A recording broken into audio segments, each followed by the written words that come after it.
नमस्कार दोस्तों, हमारे चैनल में आपका स्वागत है। आज हम जीवन की एक सच्चाई रिटायरमेंट पर बात करेंगे और रिटायरमेंट प्लानिंग की पर एक चर्चा करेंगे। हर किसी के ज़िंदगी में रिटायरमेंट एक सच्चाई है। रिटायरमेंट मतलब अपनी सेवानिवृत्ति, आमतौर पर इसे ये कहा जाता है। लोग मानते हैं कि रिटायरमेंट केवल सरकारी कर्मियों या नौकरी करने वालों के लिए होती है, लेकिन हम कहते हैं रिटायरमेंट हर आदमी की होती है और हर आदमी को अपने रिटायरमेंट के लिए प्लानिंग करनी होगी। अब ये होगा कि रिटायरमेंट की प्लानिंग कब करें, कब से शुरू करें। तो रिटायरमेंट की प्लानिंग हम जितनी जल्दी शुरू करें, जिस दिन से हमने अपने काम धंधा को शुरू किया उस दिन से शुरू कर दें। आप देखिएगा, सरकारी नौकरी हो या कोई भी ऑर्गेनाइज सेक्टर की कंपनी हो, बड़ी कंपनियां, जिस दिन कोई भी कर्मी वहां सेवा में आता है उसी दिन से उनका रिटायरमेंट प्लानिंग शुरू हो जाता है। उनका पीएफ उसी दिन से कट के जमा होने लगता है, उसी दिन से उनका ग्रुप इंश्योरेंस शुरू हो जाता है, या अन्य सुविधाएं जो रिटायरमेंट के बाद मिलने वाली हैं उसी दिन से उसके गणना शुरू हो जाते हैं और उसी दिन से उनकी प्लानिंग शुरू हो जाती है। तो जो अनऑर्गेनाइज सेक्टर में या अपना काम धंधा करने वाले लोग हैं, वो भी क्यों नहीं अपना रिटायरमेंट प्लानिंग करते हैं। मैं कहूँगा रिटायरमेंट प्लानिंग चाहे शुरुआत जितनी जल्दी कीजिए। अगर आपने अपना काम धंधा शुरू कर लिया या कहीं संविदा पर ही नौकरी कर ली या कुछ भी काम अलग से शुरू कर लिया कि आपके पास अलग से आमदनी आने लगी, आप अपनी रिटायरमेंट की प्लानिंग शुरू कर दीजिए। आप रिटायरमेंट की प्लानिंग, अब कहेंगे आप रिटायरमेंट की प्लानिंग में हम क्या करें, तो सबसे पहले तो आप अपने युवा काल में जिस टाइम में आपके खर्चे कम होते हैं, अपनी आमदनी का कम से कम 25% मासिक आमदनी का कहीं भी रेगुलर, एकदम नियमित रूप से किसी भी योजना में जमा करें। इसके लिए सरकारी पोस्ट ऑफिस की योजनाएं हैं या फिर बैंक की योजनाएं हैं। हमारे हिसाब से तो सबसे अच्छा पब्लिक प्रोविडेंट फंड पीपीएफ होता है, इसमें सबसे ज़्यादा ब्याज मिलता है।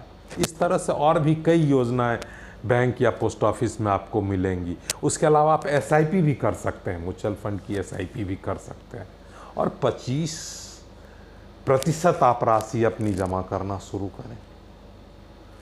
10 बरस 15 बरस तक जब आप जमा कर लेंगे, उसके बाद आपके खर्चे बढ़ने लगते हैं, बच्चे बड़े होने लगते हैं, उनकी पढ़ाई है और भी ज़रूरतें हैं, तो आपके पास एक कैपिटल बन चुका होता है। अब उस कैपिटल को आप निवेश करेंगे, तो कैपिटल को निवेश आपने आपको आप रिटायरमेंट के समय भी प्लानिंग के लिए भी कम बचे, लेकिन आपने 15 बरस तक जो जमा किया हो एक कैपिटल बना है, एक बड़ी अच्छी राशि बन जाएगी और उस राशि को आप भविष्य के रेंटल इनकम के लिए की प्लानिंग के अनुसार आगे आप खर्च कीजिए, क्योंकि रेंटल इनकम सबसे अच्छा रिटायरमेंट के बाद का इनकम मैं मानता हूँ, क्योंकि वो महंगाई बढ़ने के अनुसार रेंट भी बढ़ जाते हैं। इसलिए आप रेंटल, कॉमर्शियल हो या रेजिडेंशियल, कोई रेंटल प्रॉपर्टी डेवलप करने की कोशिश करें, जिससे कि रेंटल इनकम आपको रेगुलर आता रहे।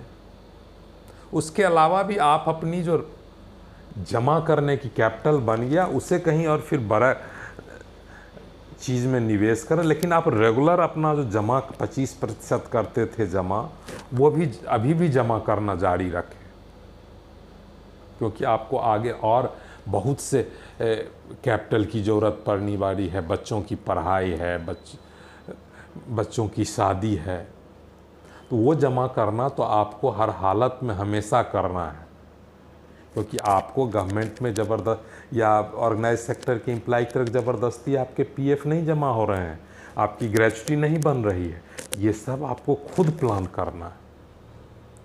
अब आप कहेंगे कि हमें कितनी राशि चाहिए रिटायरमेंट के बाद खर्च करने के लिए। तो अगर आप आज 2023 में सोचते हैं कि 20 बरस बाद हमें रिटायरमेंट ले लेना है, तो 20 बरस बाद रिटायरमेंट ले लेना, तो आज जो काम आप 1000 रुपये में कर रहे हैं, 20 बरस बाद वही काम 10,000 रुपये में होगा। मतलब यह आपका मासिक खर्च जो है वह 20 बरस में 10 गुना बढ़ जाएगा। ये आपको मैं इन्फ्लेशन के डाटा के आधार पर बोल रहा हूँ। हो सकता है आपका कुछ और बढ़ जाए, लेकिन कम से कम इतना तो बढ़ेगा ही। अगर आज आपका मासिक पारिवारिक खर्च 50,000 रुपये है, तो 20 बरस बाद 5 लाख रुपए प्रति माह आपको खर्च करने हैं। अब राशि और अर्निंग इस अनुसार आपको जमा करनी होगी, आप सोच लीजिए। इसलिए 25% तो आप निवेश कर ही नहीं, साथ साथ जो कैपिटल बन रहा है उससे अलग अलग, मैंने कहा कि रेंटल इनकम, कहीं पर रेंटल प्रॉपर्टी डेवलप करके रेंटल इनकम की व्यवस्था कीजिए। अभी जो रेंट्स आने लगे, आपने अभी पिछले 10-15 बरस से जो एक रेंटल प्रॉपर्टी, उससे जो रेंट आने, उसे भी आप पुनः निवेशित करते जाइए, जिससे कि आप जब अपनी रिटायरमेंट करें तो प्रॉपर्टी के साथ साथ आपके पास एक अच्छा खासा कैश हो। कि कैश भी बहुत ज़रूरी है रिटायर लाइफ के लिए, क्योंकि आपके हॉस्पिटल के बिल्स हैं और भी खर्चे बढ़ जाते हैं। आप उसके अलावा रिटायरमेंट के लिए कम से कम रिटायरमेंट के 20-25 बरस पहले आप एक अच्छी सी मेडिकल इंश्योरेंस पॉलिसी ज़रूर ले लीजिए, जो आपको कम से कम 80 बरस तक आपको इंश्योरेंस की सुविधा देती रहे, और एक अच्छे खासे अमाउंट का लें। इंश्योरेंस की पॉलिसी भी उस अनुसार बीच बीच में उसे टॉपअप करते हैं कि आपका जिस तरह से मासिक खर्च बढ़ेगा, उसी तरह से इलाज का खर्च भी बढ़ता जाएगा। अब जब आप ये सोचिए कि इतना लंबा प्लानिंग कर रहे हैं, ये सब प्लान आप शुरू से करेंगे तो आप रिटायर्ड लाइफ बहुत आराम से कटेगी। आपने मेडिकल इंश्योरेंस ले लिया बड़े मेडिकल खर्चों के लिए, रेंटल प्रॉपर्टी डेवलप की जिससे मासिक खर्चे आएंगे, और अदर खर्चों के लिए आपके पास अब कैश है जो आपने जमा किया। अब इस कैश को भी कहाँ रखें? इसी तरह से कैश अगर सेविंग अकाउंट में रखेंगे तो वो भी घाटे का सौदा है। तो जब आप फिर कैश रखने का हो तो बहुत सी सरकार की योजनाएं होंगी रिटायरमेंट के टाइम में।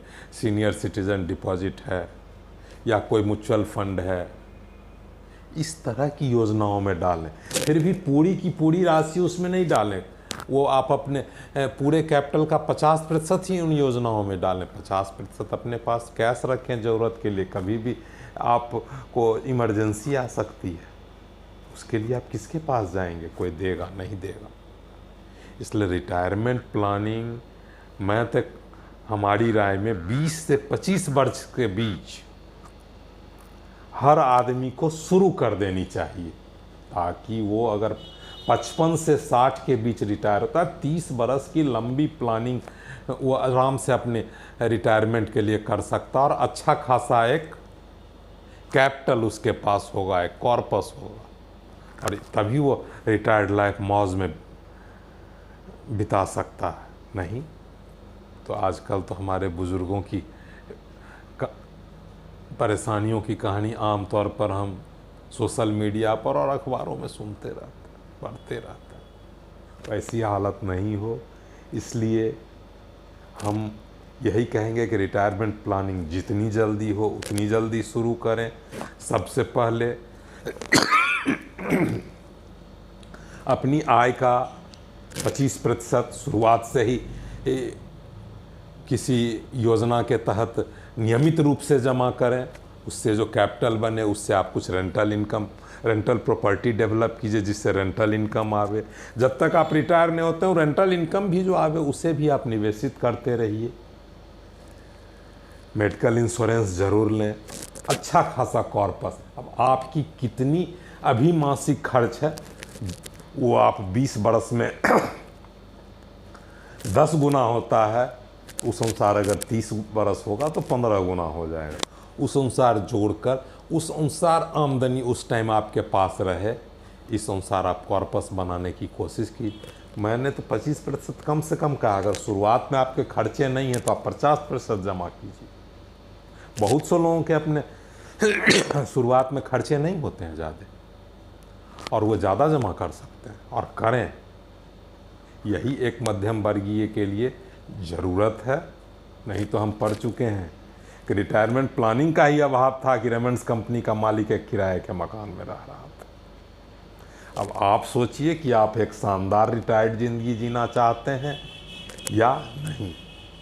अब योजनाएं तो आप डिसाइड करेंगे। हमने तो कुछ एग्जाम्पल दिया कि आप पीपीएफ में डालो भैया, पब्लिक प्रोविडेंट फंड में डालो, पोस्ट ऑफिस की आरडी में डालो, एसआईपी में डालो, बैंक की आरडी, वो आपकी सुविधा पर निर्भर करता है और कौन सा अच्छा आप समझते हैं। लेकिन पैसे जमा करो, शुरुआत से प्लानिंग करो पैसे जमा करने की। खा पी के ख़त्म कर देना, इस हालत में तो आप मध्यम वर्गीय लोग जो हैं सो रिटायरमेंट के बाद गरीब हो जाते हैं। यही कारण है। इसलिए पैसा जमा करने की आदत डालिए शुरू से और अपना कॉर्पस रिटायरमेंट के लिए बनाइए और उसको हमेशा अपने कंट्रोल में रखिए।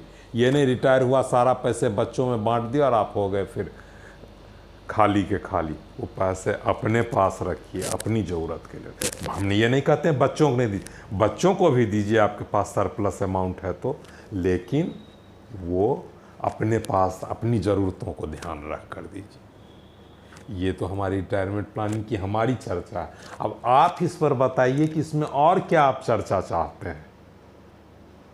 बहुत से श्रोता तो केवल कमेंट्स हम चाहते हैं, कमेंट्स कीजिए इस पर जो आप क्या चाहते हैं।